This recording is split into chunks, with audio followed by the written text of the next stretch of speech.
Gujarat news channel. इस समय हम जो है शेख बशीर जी हैं, जो एक्स MLC हैं, उनसे बातचीत करेंगे। लगातार एक बर्निंग इशू जो है बिलावर में, कुछ फैमिली के मेंबर जो बारात में जा रहे थे वो अचानक गायब हो गए हैं।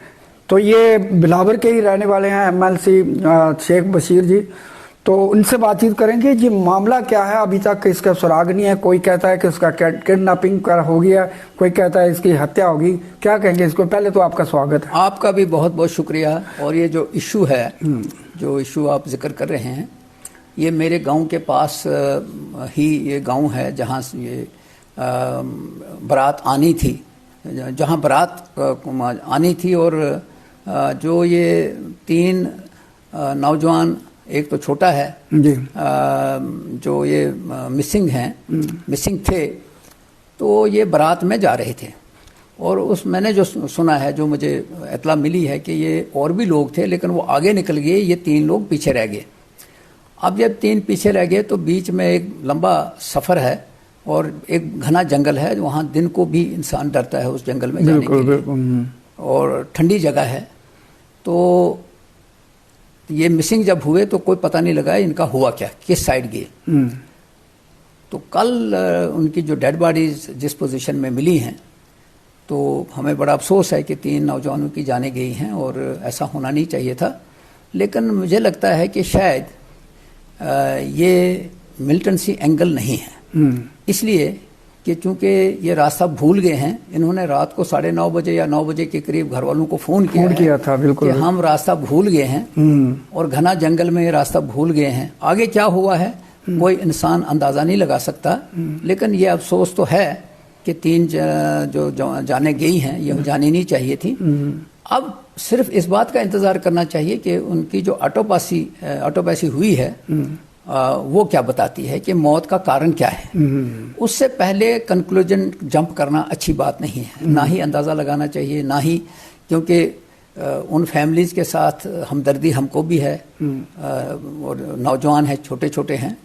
तो मैं समझता हूँ कि सियासत हर जगह नहीं की जानी चाहिए। बिल्कुल बिल्कुल। और जो कल वहाँ बिलावर में हमारा जो MLA हैं वहाँ बनी के, उनके साथ ह्यूमिलेशन हुआ, तो मैं समझता हूँ उनके खिलाफ केस दर्ज करना चाहिए। जी जी। आज गुंडागर्दी के लिए कोई जगह नहीं है। वो उस फैमिली के साथ मिलने के लिए गए थे जिनके वो बच्चे थे, बिल्कुल, और वहाँ बीजेपी के कुछ गुंडों ने उनके ऊपर हमला कर दिया।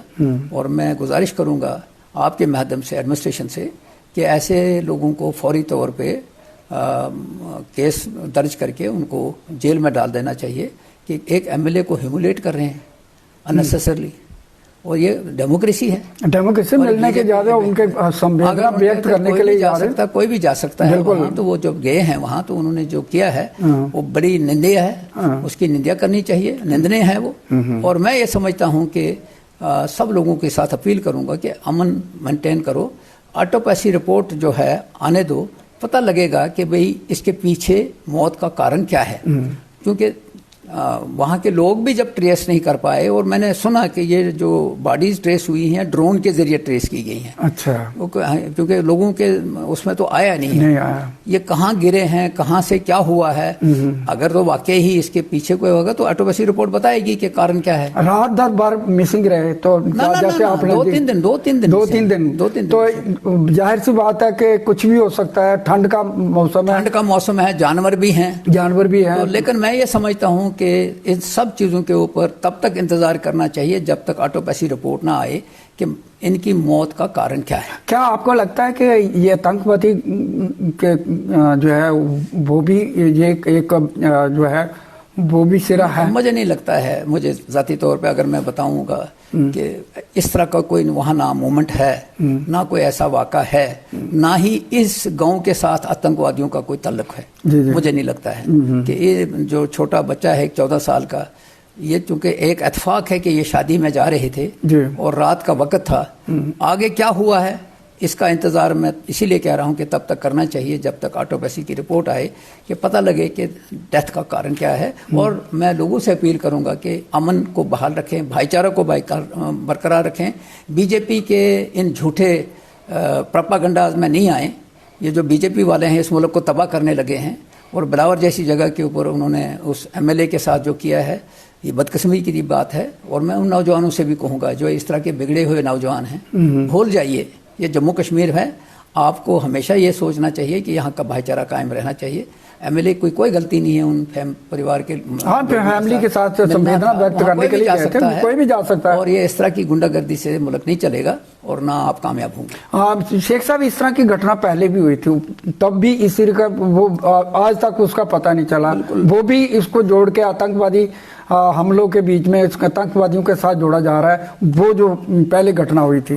मैं इसमें इस सिलसिले में ये कहूँगा कि वो जो पहला वाक़ा है वो बिलावर के बिल्कुल नज़दीक एक गांव है बाथरी, वहाँ हुआ है। और उसके ऊपर पुलिस इन्वेस्टिगेशन कर रही है। उसका इंतज़ार करेंगे कि पुलिस इन्वेस्टिगेशन करके उसके बाद क्या सामने लाती है कि इसके पीछे क्या रहा। बाज़ औक़ात क्या होता है कि कुछ वाक़ात ऐसे हो जाते हैं, उन वाक़ात को मिलिटेंसी के साथ जोड़ने की कोशिश की जाती है। बिल्कुल बिल्कुल। हालांकि उसके पीछे कुछ और राज होते हैं। पर मैं ये समझता हूँ कि हम भी कंक्लूजन ड्रा नहीं करें, हम भी किसी फैसले पे ना पहुँचे तब तक जब तक बाज़ाब्ता तौर पे मेडिकल रिपोर्ट ये ना बताए कि मौत का कारण क्या है। शेख साहब, एक और भी वाक़ा इसी बिलावर में हुआ था कि एक नौजवान जो था, उसको जो गुज्जर बकरवाल से रिलेटेड था, उसने जो है आत्महत्या कर ली। तंग आके पुलिस से को वो बार बार कह रहा था, मैं कुरान की कसम खाता हूँ मेरा कोई लेना देना इन आतंकवादियों ने। पुलिस उसको परेशान कर रही थी, दिन भर रखती थी, रात को छोड़ देती थी। आखिरकार उसने सुसाइड कर लिया। और जो है इसके ऊपर भी सियासत हो रही है, भाई ये मिलिटेंटों के साथ अंडरग्राउंड वर्कर था, ये क्या कहेंगे इसके ऊपर? आप क्या है? मैं आपको एक बात बताता हूँ कि जब मैंने वो वीडियो देखी तो इंसान का जो जिस्म है वो कांप उठता है कि एक नौजवान मस्जिद में जाके कुरान शरीफ सर पे रख के कसम खाता है और कहता है कि मेरे हालात मजबूर कर रहे हैं कि मैं आज खुदकशी करूं। जी जी। शायद इस तरह का पहला वाक़ा कभी नहीं सुना और ना देखा। जी। पुलिस का जो काम है पुलिसिंग करना है। अगर पुलिस ये कहती है कि ये ओवरग्राउंड मिलिटेंट था, अगर ये पुलिस कहती है ये ओवरग्राउंड वर्कर था, तो फिर इसकी जो निगरानी है पुलिस को करनी चाहिए थी। इसके पीछे इसको फॉलो करना चाहिए था कि ताकि उसको ये करते। लेकिन एक और मुसीबत ये बनी है कि पुलिस ने कुछ लोग लड़कों को वहाँ रखा हुआ है, वो पैसे उगराई करते हैं। जी जी। और इस केस में भी पैसे उगराई होती रही है पहले। अब अगरचे वहाँ से तब्दीली हुई है, तब्दीली कोई सज़ा नहीं है।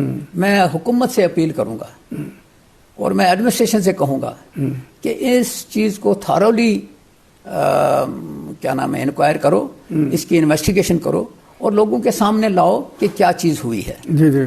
अगर किसी फैमिली का कोई नौजवान किसी जगह किसी स्टेज पे 10 या 15 साल पहले कहीं चला गया है, उस फैमिली को सज़ा नहीं दी जा सकती। जी बिल्कुल। उस फैमिली के साथ इस तरह का व्यवहार नहीं किया जा सकता। अगर वाकई ही कोई फैमिली मिलिटेंसी के अंदर इन्वॉल्व है तो उसकी जो है जो सीआईडी है, जो एजेंसियां हैं, वो बाज़ाब्ता निगरानी करें और उसके बाद बाज़ाब्ता उनके मत्थे पर लगाएं कि भाई आप ये करते हो, उसके बाद उनको बख्शा नहीं जाना चाहिए। शेख साहब, इनके ऊपर सियासत भी हो रही है। हम कभी भी उस चीज़ को सपोर्ट नहीं करेंगे, लेकिन हम ये भी नहीं चाहेंगे कि बेगुनाह को सज़ा हो जाए। बिल्कुल बिल्कुल। और ये जो वाक़ा हुआ है, इस वाक़े ने रूंगटे खड़े कर दिए। और फिर दूसरी चीज़ मैं आपको बताऊंगा, वाक़ा हुआ, उसने खुदकशी कर ली, रातों रात वो पुलिस वाले उस थाने से हटा दिए गए। जी बिल्कुल। उसके बाद एसएचओ ट्रांसफर भी हो गया। क्या इससे मसला खत्म हो गया? नहीं, ट्रांसफर उन लोगों की तो ये थी कि इसको बिल्कुल बर्खास्त किया जाए। इस तरह का वो जो लड़के जिन सुसाइड किया, उसका जो है वीडियो आया सामने, उसने कहा कि मेरे से पैसे लेने की बात की जा रही थी। उसके वालिद साहब जिंदा हैं। वो कहता है कि इससे पहले भी कई दफ़ा हम पैसे दे के आए हैं। इससे पहले भी ये जो तरीका मैंने सुना है, जो मैं सुना ही नहीं बल्कि कुछ चीज़ें ऐसी हैं जो अब अगर बयान की जाएं तो ये सारा महकमा जो है ये उस घेरे में आ जाएगा। इन्होंने जो लड़के रखे हैं वो कई घरों में जाते हैं, वहाँ उनको कहते हैं पैसे दे दो, नहीं तो आपका नाम हम लिस्ट में देंगे। जी जी। और जिसको कहते हैं ओवरग्राउंड मिलिटेंट्स, ओवरग्राउंड वर्कर्स के तौर के ऊपर ये उसमें डाल के थानों में बैठा देते हैं। और इस तरह से मिलिटेंसी कंट्रोल नहीं होगी। कंट्रोल मिलिटेंसी होगी लोगों की मदद से, और लोगों की मदद जो है वो प्रोफेशनली ली जाए। इस तरह नहीं। और इस तरह लूट के अगर वो आप करोगे तो कल आप भी इसमें फंस जाओगे और पुलिस वाले इसमें टारगेट हैं। और ये सियासत, इसके ऊपर सियासत भी बड़ी हुई कि एक जमात कह रही है, एक पार्टी कह रही है कि ये ओवरग्राउंड वर्कर है, तो दूसरी पार्टी कह रही है कि नहीं ये बिल्कुल एक सुधार। बीजेपी वाले जो हैं वो सबसे बड़े दुश्मन हैं देश के, वो सबसे बड़े दुश्मन हैं इस रियासत के। उनकी सोच जो है इसको तोड़ने की सोच है।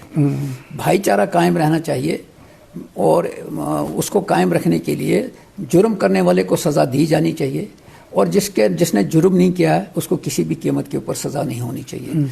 चाहे मखनदीन का केस हो, चाहे ये फैमिलीज हैं जो चले गए हैं, जिस पर मैंने कहा है कि तब तक कुछ नहीं कहा जा सकता है जब तक कि इसकी जो ऑटोपैसी रिपोर्ट आ जाएगी और वो कहेगी कि भाई इसका कारण क्या है जी। तो मुझे लगता है कि उसके बाद ही इसकी इन्वेस्टिगेशन शुरू होगी और पता लगेगा।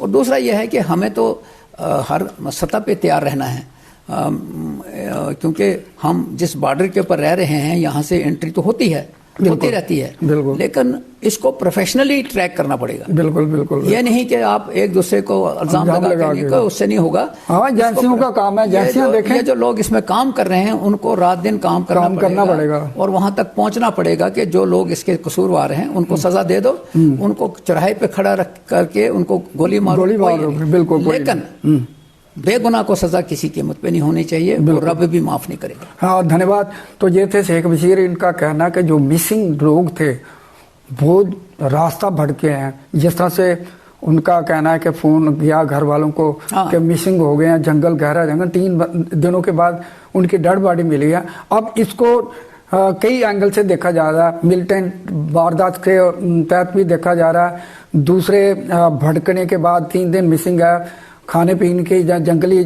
जानवर वहाँ थे। वो तो आने वाली जो है पोस्टमार्टम रिपोर्ट है, जब वो इसके निकल के आएगी तभी पता चलेगा।